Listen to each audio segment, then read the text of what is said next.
I say, but first up from us is thank you so much for picking up a pitch call. It really, really helps support the show a ton.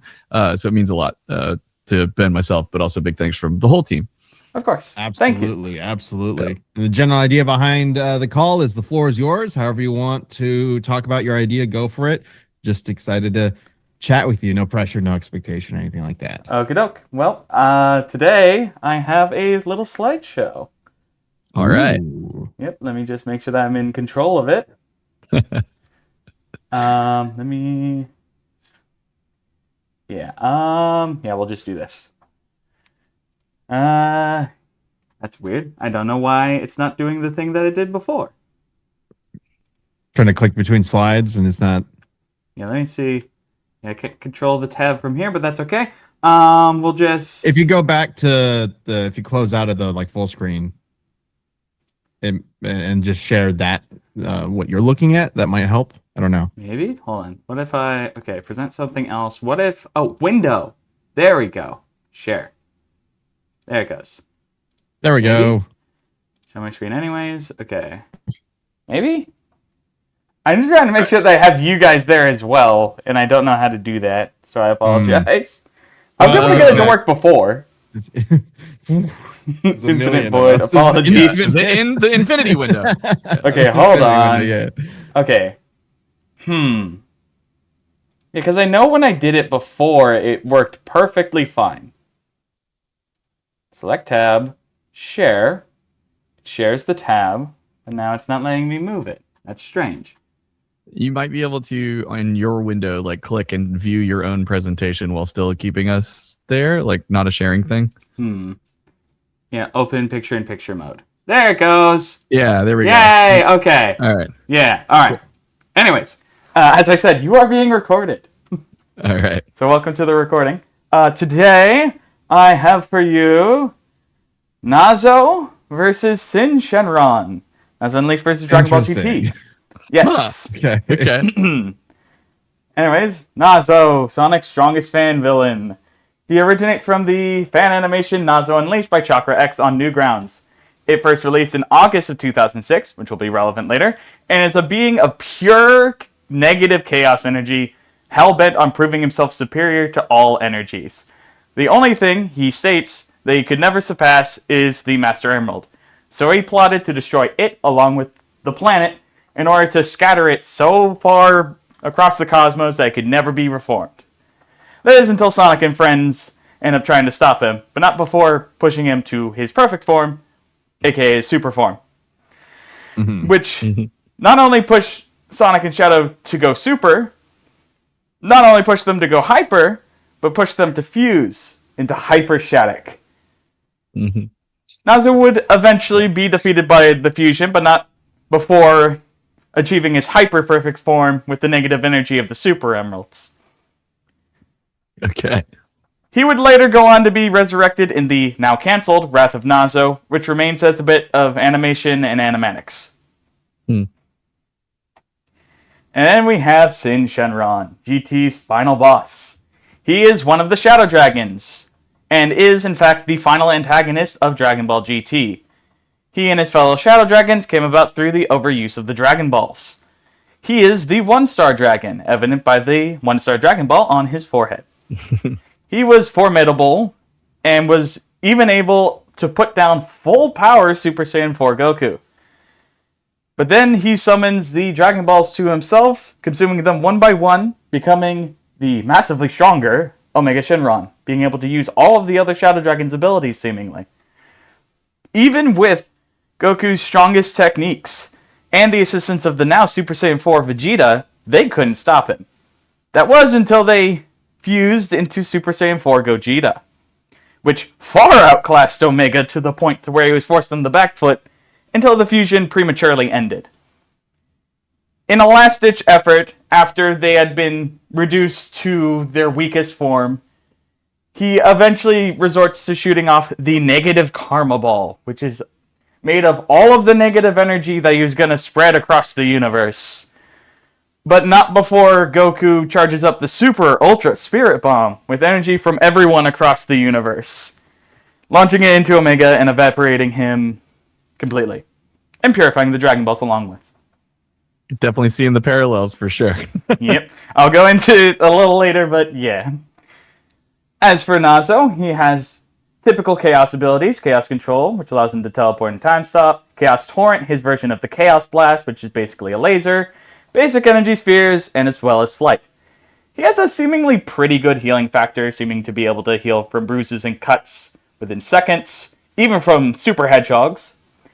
He also doesn't seem to require rings to maintain any of his higher forms, because he seems to point that out with specifically Hypershatic, and he doesn't seem to be worried about it himself at all.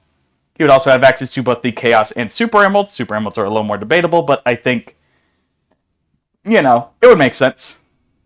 Right. But these greatly enhance his Chaos abilities and grants access to both Perfect Nazo and Hyper Perfect Nazo. Now, within Wrath of Nazo, we get the little guy in the corner over there because of the cybernetic enhancements that Eggman gave him from Mecha Sonic, which allowed him to channel the power of the Master Emerald, much like in Sonic 3 and Knuckles, which gave him the form Chaos Nazo, which can shut down Chaos abilities, was able to seal enough Chaos energy from Sonic that his speed got shut down, and was comparable to both Hyper Shadow and Hyper Knuckles, and additionally gained 2 new techniques, a sticky bomb sort of style Chaos attack where he launches them into the air, they stick to the opponent and then explode, as well as Chaos Palm, which he used to catch Shadow's Chaos Fist. They are big fists of energy, and it's really cool. Now, Syn is pretty basic early on. He's powerful. That's what made him stand out. He has Flight, he has Energy Blast, a Kamehameha type attack that's red, that also homes in on the opponent, and teleportation. And he can also summon the Dragon Balls to himself. After absorbing the other 6 Dragon Balls, or the other 6 dragons, since they are embodied by the Dragon Balls, not only does he become massively more powerful, becoming Omega Shenron, he also gains at least a few of the abilities of the other 6 dragons, including Powerful Gusts of Wind from Oceanus, Heat Manipulation from Nova, Freezing Beams from Ice, Electric Attacks and Reforming from Goo from Rage, and from there I didn't see anything in particular that he got from any of the others. Okay. Additionally, he has the Negative Karma Ball, which is made from the negative energy that is going to spread across the galaxy to pollute it, and eventually reach the realm of the Kais. Specifically where Elder and Kibito Kai are, because King Kai didn't seem bothered by it. Okay. He's also able to eject the Dragon Balls, and at the very least, shoot them into other Shadow Dragons and reform from there, since that's what he did to Nova in order to survive his ultimate heat attack. I don't know if that's its actual word, but it's like a big old ball that he wouldn't have survived because of how hot it is. Like giant column thing, yeah. Yeah. Now, why these two? Because they are both beings of negative energy. They both push their heroes to fuse in order to defeat them, or at least attempt to defeat them with Syn. They both have a connection to the most powerful artifacts in their series, the Chaos and Emeralds and Dragon Balls, respectively. But they're also from much less covered topics in their respective series, that being fan content and GT, respectively. So say we see a lot of Sonic Dragon Ball matchups, but this one's new to me for sure. Yeah. Yeah. Is Wrath of Nazo like recent? I think it came. I think the Animax and stuff came out a little bit ago. I'd say like a year or 2 ago. But they're all just animatics and stuff. But there's enough to like grab some stuff for it. Still, I had to like look up when the first Nazo video, because I remember watching it when I was like a teenager, and it's just like same. So I had this like moment where I was like, wait, the guy made a sequel? He was attempting to, but it got literally canned. like 20 years later, there's a sequel. Yeah, it got canned, but that's okay. Yeah, sure. I mean, it's a crazy amount of work for just like fan work. Yeah. That's crazy. For also, sure. What a pairing. Yeah. Yeah. But I get it. It makes sense. Interesting. Sure. Yeah. Anyway, so since I remember hearing that you guys seem to like it, like talking about it, the dynamic. And I'm going to keep it short and sweet. One is a Dragon Ball character. One is from a fan animation heavily inspired by Dragon Ball. The fighting styles mesh very naturally. Additionally, Nazo having to adapt to Omega's varying abilities, freezing him, setting him on fire, and all that sorts of stuff, would be fun to see him figure out, along with Omega trying to deal with chaos control. As well, as I stated, it would cover some newish ground for them because of how early on Nazo is. And he is at least considered canon by Chakra X, given the fact that he said that, and I quote, Sega called him and told him that Nazo Unleashed and Sonic 3 and Knuckles are canon. What?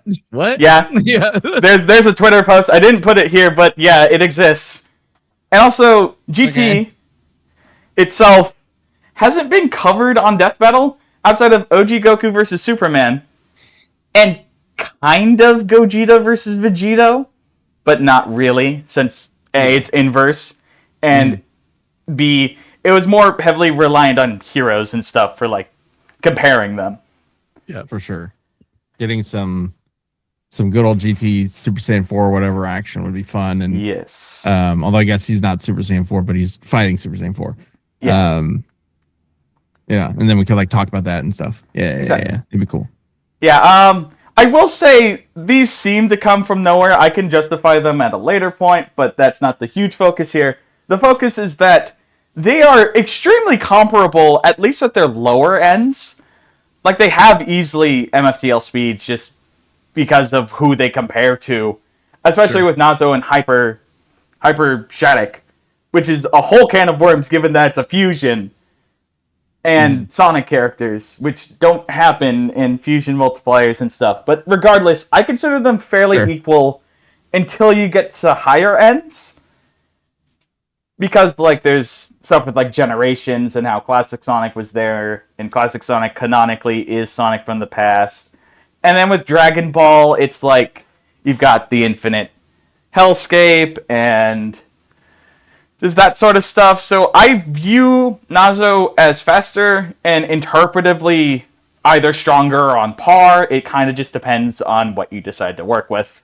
I have a question. If we did characters like this, would it be interesting to you if like the cutoff for our research was like the year they came out?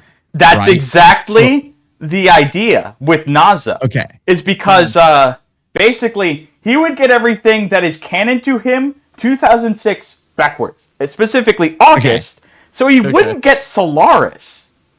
Sure. Yeah, but then we wouldn't include Super or Heroes. Of course. Or Shenron. Yeah, he would only get GT GT and Z and OG. But Oh, that's really interesting. Okay. But yeah, with interesting. Nazo, there is stuff that gets like retroactively canonized in the future. Sure. But like outside of that, it would just be like using writers, using CD, using Shadow 05, that sort of stuff. Mhm. Yeah. Yeah, and also with abilities, Shenron definitely has more, and he also has regen, which is a big thing. But anyways, the winner in my eyes. Again, low to mid ends, they seem relatively close, especially trying to overpower Omega's regen. But I feel with Nazo, given the way that I interpret him, can be a good bit faster and stronger. And additionally, Omega doesn't really have a counter to Chaos Control, as most Dragon Ball characters don't, outside of Super. Which could give him ample time to think of a counterattack, or just any plan to put him down. So I think the winner is Nazo. And Chaos Control. We gotta find somebody who can actually compete with Chaos Control. well, okay, if you I mean, some people are like on the ropes about it, but you could do like Sonic, Goku, Shadow, Vegeta, and there's like, oh, they kind of broke through Hit's time skip, but it's weird if it's a hacks ability or if it's specifically with Ki or something. But anyways, that concludes my presentation, pending any questions. Fantastic. Great job. That was really cool. Woo! Yeah, absolutely. That email that just popped up in chat, if you want to send your presentation, your slideshow to that email, feel free. That way we could reference it later. Sure. You don't have to, of course. It's just an option. All but right. yeah, that was fantastic. Awesome. and a very unique and interesting, a very unique matchup and like an interesting approach to it as well. So that's really fun. Yeah, I was surprised. Like the only things I saw for this matchup in particular was like one fan-made intro animation, and that was about it. Well, you did a great job presenting it, and I got it right out the gate. Because at first I was like, "What? Wait, what?" And then I was just like, "Oh no, I get it." Wow, with the tying to the negative energy and the fusion fighting, like all of it, I was like, "Wow, there's a lot of parallels here." So yeah, I was surprised also too. The theme of that like early 2000s, those aughts. Yes. Like, the struggle of being a Dragon Ball or Sonic fan around that. Oh god, yeah. That was when 3D Sonic was just in a rut. Yeah, it was about 06 was coming out. Nothing happened. Yeah, like that was the low points, basically, or kind of, I guess, for Dragon Ball. That was kind of the low points of both series for a lot of people. It's just there's nothing good happening, and then these two kind of appear, and they're kind of like, oh, there's something cool here. So yeah, I will say the Shadow Dragon arc was an interesting watch. There was an entire episode dedicated to Vegeta, just kind of like I can't remember exactly, but I think it was something to the effect of, "Damn it, I'm weaker than Goku. Now I have to reminisce over all of Dragon Ball." Yeah. Well, yeah, that was fantastic. Cool. Go ahead, Chad. I'll say, yeah, we got to hop to another meeting, but that was really awesome. And thank you for taking the time to put that together and explain your matchup to us, and for picking up a pitch call. Of course. We all right. appreciate it. Yep. All right. Thank you so much. You guys, Yep. take care. All right. Have a great rest of your day. You too. Bye-bye. Bye.